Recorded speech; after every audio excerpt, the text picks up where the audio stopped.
हो अरे अटना जैबू कि पटना जैबू हो अरे की जैबू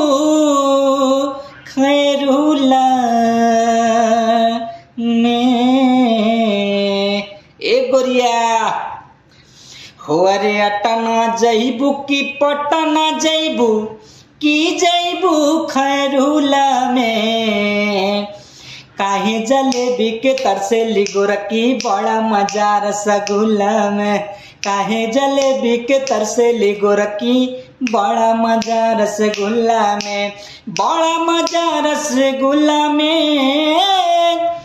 बड़ा मजा रसगुल्ला में काहे जलेबी के तरसेली गोरकी बड़ा मजा रसगुल्ला में काहे जलेबी के तरसेली गोरिया